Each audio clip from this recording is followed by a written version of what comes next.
नमस्कार दोस्तों, आप सभी का स्वागत है आपके अपने यूट्यूब चैनल सरकारी पाठशाला पे। आज 28 जुलाई है, 28 जुलाई का करंट अफेयर करेंगे, साथ-साथ पुराना भी ऐड करके चलेंगे और कुछ स्टैटिक जीके भी उससे जुड़ा हुआ हम लोग करते हुए क्वेश्चन सॉल्व करेंगे। तो चलिए, पहला क्वेश्चन है, हाल ही में नंदन नीलकणी की अध्यक्षता में गठित टास्क फोर्स का मुख्य उद्देश्य क्या है? तो आप लोग जान ही हो गए होंगे, नीट परीक्षा की वजह से जितना बवाल हुआ या आंदोलन हुआ, उसी के लिए टीम गठित हुई है। परीक्षा प्रणाली को सुरक्षित और पारदर्शिता बनाना इसका उद्देश्य है और इसके जो अध्यक्ष होंगे वो नंदन नीलकणी होंगे। तो इसके बारे में जान लेते हैं। भारत सरकार ने परीक्षा प्रणाली में बढ़ती अनियमितताओं और पेपर लीक की घटनाओं को रोकने के लिए एक उच्च स्तरीय टास्क फोर्स गठित किया। इस टास्क फोर्स के अध्यक्ष नंदन नीलकणी को सौंपी गई है। इसका इसका जो मुख्य उद्देश्य है, परीक्षा प्रणाली सुरक्षित, पारदर्शी, निष्पक्ष और तकनीकी सक्षम बनाना है, ये इसका उद्देश्य है। और इसके बारे में जान लेते हैं। टास्क फोर्स के अध्यक्ष नंदन नीलकणी, जुलाई 2026 याद रखिएगा। उद्देश्य परीक्षा को सुरक्षित कराना और निष्पक्ष और पारदर्शिता रहे उसमें, पेपर लीक को रोकना और तकनीकी उपयोग मतलब एआई का प्रयोग करके और सारी चीज़ें करके बस परीक्षा को किसी हिसाब से लीक नहीं होने देना है पेपर। एनटीए सुधार, डिजिटल सुरक्षा, एआई आधारित निगरानी, बायोमेट्रिक प्रणाली, ये सब इसके मेन उद्देश्य रहेंगे। इन्हीं की तकनीकी पे ये काम करेगा। और एग्जाम पॉइंट से देख ले रहे हैं कि एनटीए राष्ट्रीय नेशनल एजेंसी की प्रक्रियाओं में सुधार और फोकस का हिस्सा जो ये परीक्षा जो करवा रही है एनटीए राष्ट्रीय सुरक्षा परीक्षा एजेंसी, आप लोगों ने नाम सुना होगा, उसमें सुधार के लिए ये निर्णय लिया गया है। यह निर्णय देश के लाखों छात्रों को भविष्य सुरक्षित करने की दिशा से महत्वपूर्ण कदम है। तो आप लोग इनका नाम याद रखिएगा, ये है नंदन नीलकणी। ये नंदन नीलकणी हैं, इनके बारे में जान लीजिएगा। ये आप स्क्रीनशॉट ले लीजिए, आप स्क्रीनशॉट ले लीजिए, इससे चीज़ें एक बार रिवीजन करेंगे तो याद रहेगा। चलिए नेक्स्ट क्वेश्चन करते हैं। नेक्स्ट क्वेश्चन आ गया है कि हाल ही में किस राज्य सरकार ने लाडली बहन योजना के तहत मासिक सहायता 1250 रुपये से बढ़ाकर 1500 रुपये करने की घोषणा की है। तो पहली बात तो याद रखेंगे कि मुख्यमंत्री लाडली बहन योजना कहाँ का है, तो ये है मध्य प्रदेश का है। इसके बारे में डिटेल से जान लेंगे। मध्य प्रदेश सरकार ने लाडली बहन योजना के तहत महिलाओं को दी जाने वाली मासिक सहायता राशि 1250 रुपये से बढ़ाकर 1500 रुपये कर दिए 27 जुलाई 2026, मतलब कल के डेट से ये लागू हो गया है। महिलाओं के उच्च जीवन सुधार ऐसे करना, 1250 था, 1500 रुपये कर दिए हैं, 27 जुलाई 2026 से लागू है। इसका जो उद्देश्य जान लीजिए, महिलाओं की आर्थिक सशक्तिकरण और आत्मनिर्भरता है। इस योजना के बारे में जान लेते हैं। लाडली बहन योजना की शुरुआत जो हुई थी 10 जून 2023 को की गई थी, ये इंपॉर्टेंट पॉइंट याद रखेंगे। और 1250 से 1500 रुपये याद रखेंगे। और मध्य प्रदेश की आप योजना, ये योजना है लाडली बहन योजना, नाम से ही याद आ रहा है। जो मासिक धर्म आता है उसको उसमें दिया जाता है प्रति माह उनकी सहायता के लिए। चलिए नेक्स्ट क्वेश्चन किया जाए।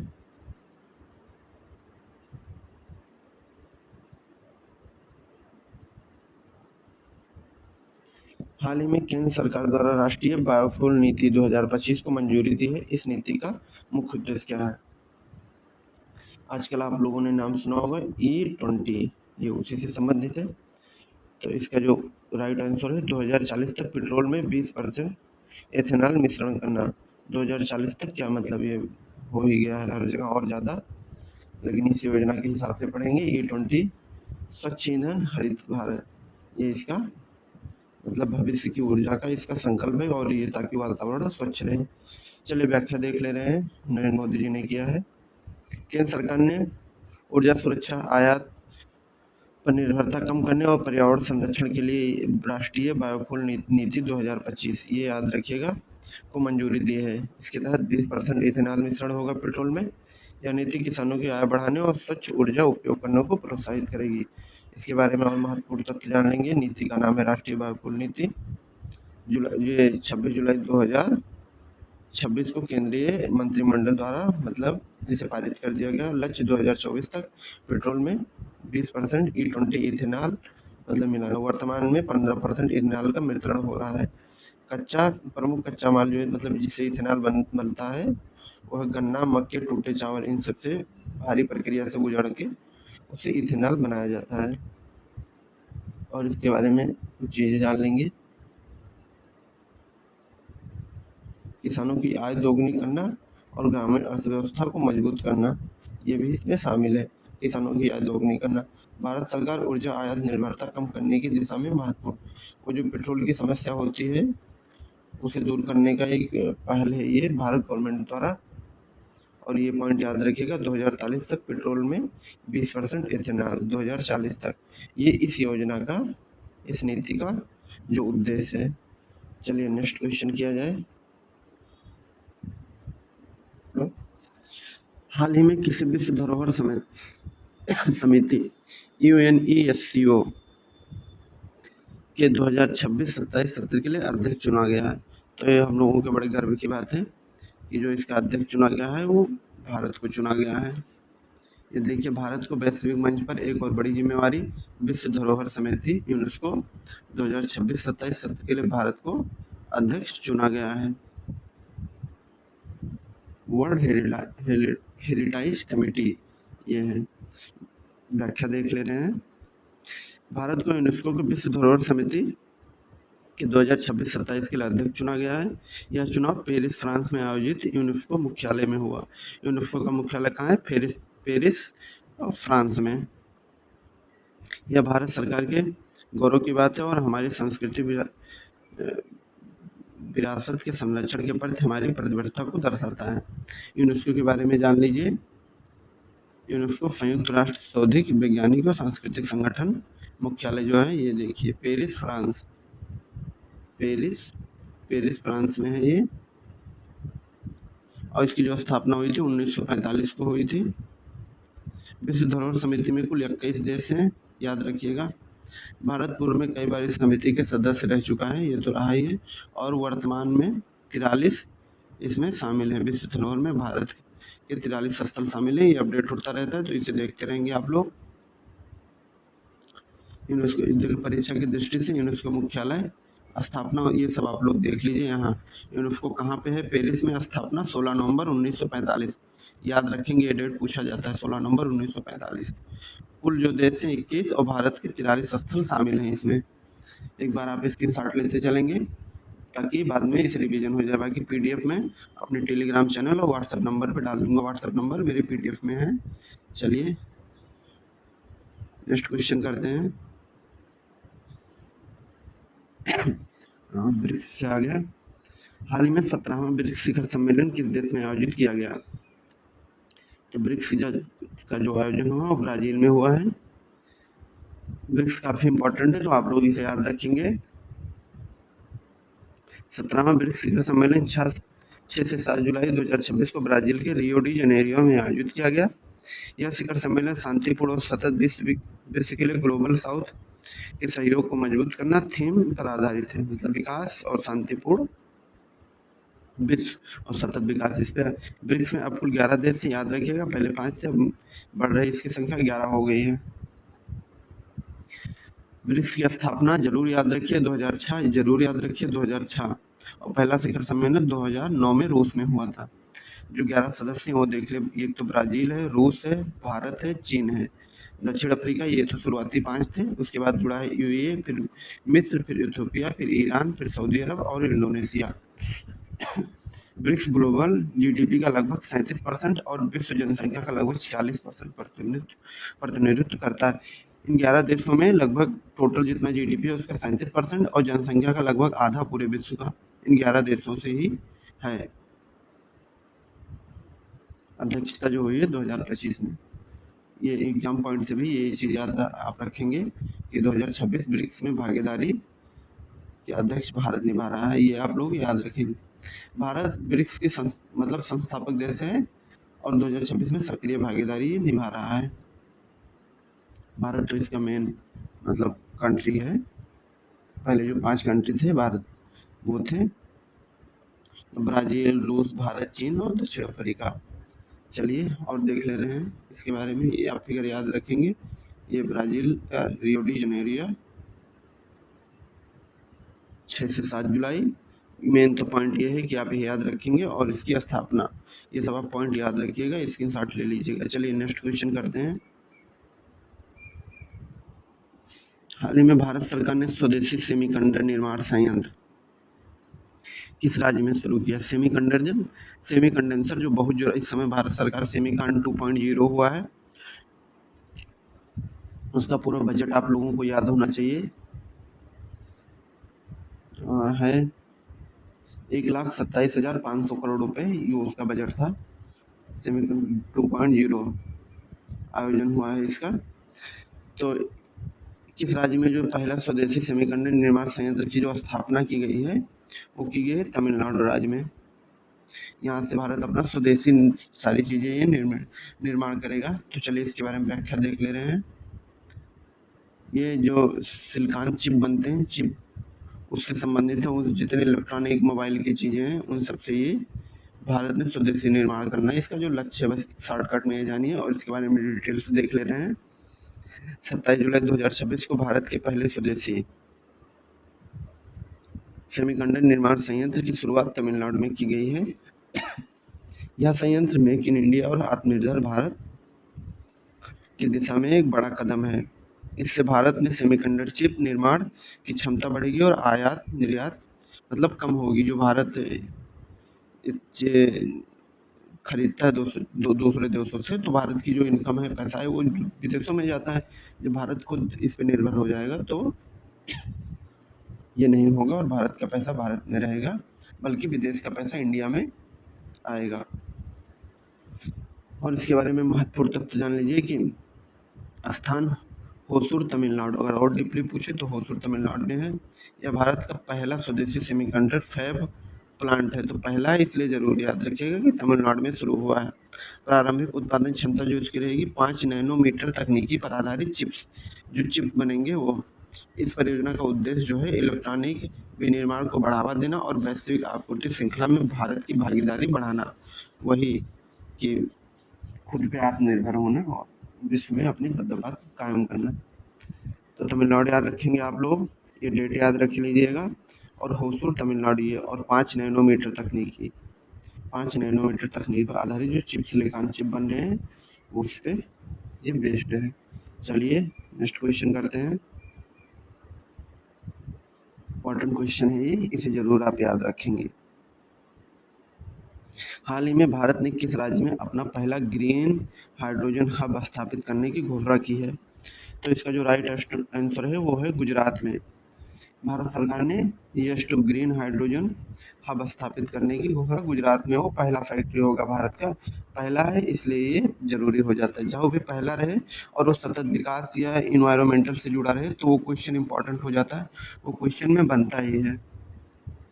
तो इसका जो है देख लीजिए, हरित ऊर्जा, पर्यावरण संरक्षण, ऊर्जा सुरक्षा और आत्मनिर्भर भारत इस पे ये आधारित है। चलिए व्याख्या देख ले रहे हैं। भारत ने हाल ही में गुजरात में अपना पहला ग्रीन हाइड्रोजन हब स्थापित करने की घोषणा की है। यह हब नवीनीकरण ऊर्जा को उत्पादित ग्रीन हाइड्रोजन के उत्पादन, उपयोग और निर्यात को बढ़ावा देगा। महत्वपूर्ण तथ्य देख ले रहे हैं।